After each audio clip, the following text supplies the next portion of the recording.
Cinéphiles et sériphiles, bienvenue sur Focart. On va s'intéresser ici à la manière dont la tradition picturale a pu influencer le monde de l'écran, le petit ou le grand. Si je vous dis que Rectify est l'histoire d'un homme qui sort du couloir de la mort après 20 ans d'enfermement, et ce grâce à sa famille et son nouvel avocat qui se battent farouchement pour prouver son innocence. Il prouve même que l'enquête a été bâclée à l'époque, que le shérif voulait davantage prouver sa culpabilité que de trouver la vérité. Ça devrait vous faire penser à l'histoire de Stephen Avery, autour de laquelle Netflix a d'ailleurs produit le bouleversant documentaire Making a Murderer. Or, c'est vrai qu'en découvrant le pilote, nous pouvions imaginer assister à une version fictionnée de ce désastre judiciaire et suivre une famille dans ses tentatives de redresser le système, de prouver à quel point il est dangereux et défaillant. Mais en lieu et fait de cela, nous avons oscillé entre temps d'enquête et scènes contemplatives qui immergeaient Daniel, le héros, dans un monde nouveau. On comprenait bien que la série n'avait rien de classique, mais en gardant parmi les personnages principaux le shérif, le juge ou l'avocat, on devait bien admettre que le suspense était à son comble. Le doute planait. Daniel était-il vraiment innocent ? Est-ce qu'on ne s'était pas finalement attaché à un meurtrier ? Bref, la trame d'un film hollywoodien ou d'une série policière. Mais le personnage d'Amantha, qui nous avait habitués à être animé d'amertume et de colère, se tourne vers une nouvelle philosophie. But nothing will rectify what's happened. It won't bring back Hannah, or my dad, or my 18-year-old brother. I think that might actually qualify as an epiphany. Épiphanie. Le mot est lâché et reviendra à plusieurs reprises dans la conversation, et ce n'est sûrement pas anodin. Aux États-Unis, on utilise souvent le terme de manière métaphorique, puisqu'étymologiquement et symboliquement cela désigne une révélation, celle de Dieu qui se révèle sous sa forme terrestre aux hommes. Il est de bon ton de décrire son évolution intérieure et spirituelle en utilisant ce terme. Amantha nous tourne vers une philosophie à mi-chemin entre le stoïcisme et Saint-Augustin, nous rappelant qu'il est insensé de se battre contre ce que l'on ne peut pas humainement défaire et qu'il faut se résoudre à accepter les événements de la vie contre lesquels nous n'avons aucune emprise. Rudement bien dit, Amantha. Oui, mais la série offre tellement de motifs religieux qu'on est tout de même bien tenté de s'y intéresser sous cet angle. On a un bébé sans papa, une maman pure qui guide le héros, et un héros qui était en perdition, qui retrouve le chemin de l'espoir grâce à eux. Mais pour vous convaincre, revenons déjà vers les premières saisons.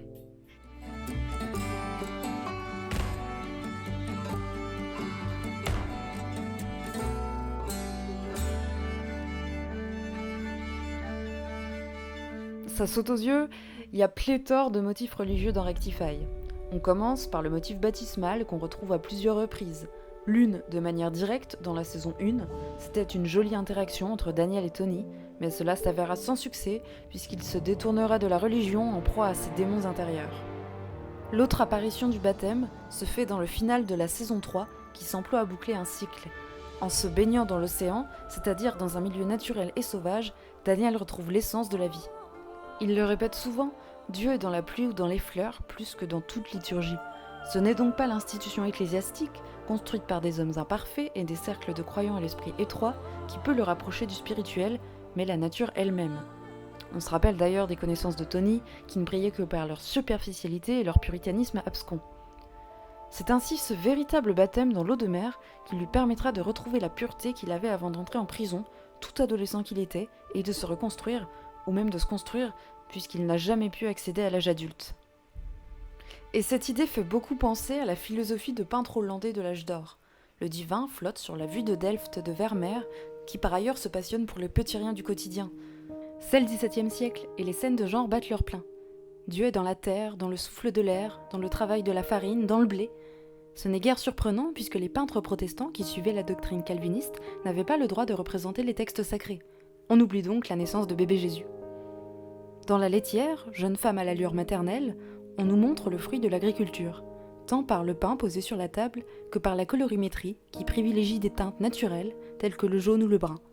Si le tableau ne s'inscrit pas directement dans une réflexion religieuse, il véhicule bien une certaine vision de l'existence. Le blé possède donc plus de connotations qu'il n'y paraît, et d'ailleurs c'est bien le dernier plan qu'on nous donnera à voir, Daniel qui se ferait un chemin à travers de hauts épis qui viennent même obstruer notre champ de vision. Et c'est une vision très bucolique que nous donne à voir ces dernières minutes, totalement en adéquation avec le personnage de Daniel comme on l'a vu précédemment. Ce choix de conclure par une vision champêtre n'est pas anodin et reprend une tradition séculaire. On pense bien sûr à Bruegel l'Ancien, mais aussi à Millet, son Angélus, ses glaneuses ou ses planteurs de pommes de terre, des œuvres qui ont obsédé Vincent van Gogh si bien qu'il a fini par s'en inspirer très largement, voire même à les pasticher. Ici, Van Gogh salue le moment de repos, parenthèse enchantée au milieu d'une journée de labeur. Cette nature prend et donne, cette nature se mérite mais peut finalement s'avérer très accueillante. Or, c'est bien le cadre choisi pour dire au revoir à Daniel, plutôt qu'une nature sauvage, une nature maîtrisée par l'homme, une nature qui l'accueille et qu'il domestique respectueusement. Dans l'esthétique, Hegel écrit que c'est le dimanche de la vie qui est ainsi célébré, la conquête quotidienne de l'homme sur la nature, et la peinture champêtre serait celle d'une esthétique partagée, point d'union entre les hommes, prenant place là où se déroule leur patrimoine. Le champ est donc à l'image du futur espéré de Daniel, laborieux mais aussi productif. Enfin, il peut devenir artisan de sa vie. Sur cette terre cultivée, il célèbre le lien entre le terrestre et l'au-delà, acceptant enfin la vie normale et les contraintes qui en découlent. Contrairement à d'autres espaces naturels, le champ représente donc le socle de la famille, et c'est par ce symbole fort que le héros et ses proches sont réunis. On le ressent intuitivement, sans même avoir eu besoin de les voir réunis dans le même cadre. Cependant, ce plan cristallise aussi l'espoir qu'un jour, Daniel puisse former sa propre famille, et donc s'émanciper de proches qui le maternent. C'est important, car le champ symbolise plus que tout autre motif issu de la nature. C'est bien celui de la terre nourricière. Et le thème de la maternité se faufile donc jusqu'au paysage. Alors pas besoin de les voir réunis physiquement, pas besoin de nous faire cette satisfaction et de répondre à nos bas instincts. Cela nous aurait conforté de les voir s'enlacer et se retrouver dans la petite ville de Poli. Mais finalement, est-ce que ça aurait fait sens esthétiquement ? Est-ce que cela aurait été artistique ? L'atmosphère si lumineuse qui englobe Daniel nous ramène surtout vers les meules de Monet, non pas un tableau mais une série tout entière. En parlant de tradition séculaire, voyez que je n'exagère pas, puisque ça se prolonge jusqu'aux impressionnistes. Et la beauté des reflets du soleil sur le blé doré n'en est certainement pas l'unique cause. Ici aussi, nous sommes immergés dans une nature chaleureuse. La mise en scène dresse au premier plan des brindilles qui dissimulent un Daniel en contre-plongée. À mesure qu'il s'approche, sa silhouette se précise et émerge du bokeh, comme s'il entrait dans une nouvelle dimension, celle des impressionnistes peut-être. Cette luminosité, tant par la mise en scène que par la philosophie abordée, ressurgit sous forme d'apothéose dans cet épisode final qui incarne la transcendance de l'humain par le divin. Au plan ensoleillé de la ville de Poli, succède une vision onirique d'un champ de blé qui rayonne, comme s'il était béni par une instance supérieure. En outre, la manière de filmer Daniel ici contraste avec l'ensemble de la série. Souvent perçu de dos, en état à la fois passif mais aussi contemplatif, il n'était que rarement le moteur de l'action. C'est paradoxalement par son doux rêve bucolique qu'il s'émancipe et se projette en tant qu'homme. Il a souvent été présenté à travers des jeux de surcadrage ou devant des quadrillages qui dressent entre lui et le monde une barrière infranchissable.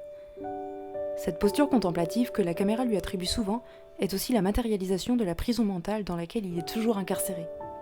Il est donc logique que les derniers plans le libèrent visuellement et nous l'opposent en vue de face. D'ailleurs, on peut l'observer qui chemine vers le nouveau-né, comme guidé par une étoile mystique. La manière dont Daniel le regarde, puis le porte, respire le mélange d'adoration et de respect qui animait les rois mages lors de l'épiphanie chrétienne. Alors ça commence à faire sens. Ce bébé, c'est l'espoir et l'optimisme d'un avenir, mais surtout, le signe que le religieux redescend dans le quotidien des personnages qui avaient, par rancœur, écarté toute foi. De là à faire du jeune couple un duo d'icônes religieuses, il n'y a qu'un pas. Ils portent tous deux un regard pur sur la société, et les digressions philosophiques du héros, lors de la saison 1, tenaient parfois du discours prophétique. Sa manière d'observer le monde, comme s'il lui était totalement étranger, en ferait un être issu d'une réalité supérieure. D'ailleurs, la caméra flotte légèrement, symbolisant peut-être le souffle pastoral qui porte Daniel. Et si finalement, Wactify était l'histoire d'un nouveau genre de prophète ? D'un ado enlevé au monde, et à qui l'on aurait permis de renaître, sa renaissance étant initiée dans le magnifique épisode qui concluait la saison précédente et qui est ici parachevé. En somme, l'histoire d'un ovni philosophe qui aurait dû souffrir pour enfin se rappeler de sa vraie nature. Car Janet, sa mère, s'en rappelle dans ce final épiphanique. C'était un enfant singulier et étrange, avant même d'être condamné. Il avait toujours été étranger au monde. Deux scènes marquantes donc, et qui privilégient chacune la nature. L'épisode 6 de la saison 3, au bord de l'eau, et le final champêtre qui souligne toutes deux les étapes d'une résurrection métaphorique. En se faisant le porteur d'une sainte parabole, Daniel nous exhorterait d'oublier notre colère et de nous laisser transcender par les forces qui nous dépassent. Une ultime célébration de la vie, certes un peu énigmatique, mais que l'on pourrait ressentir de manière intuitive par une bucolie bien ancrée dans nos imaginaires et placée sous le signe de la maternité, tant via Janet que via Chloé.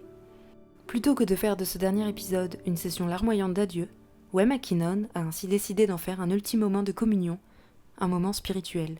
On ne pouvait finalement pas rêver mieux pour nos adieux à Daniel.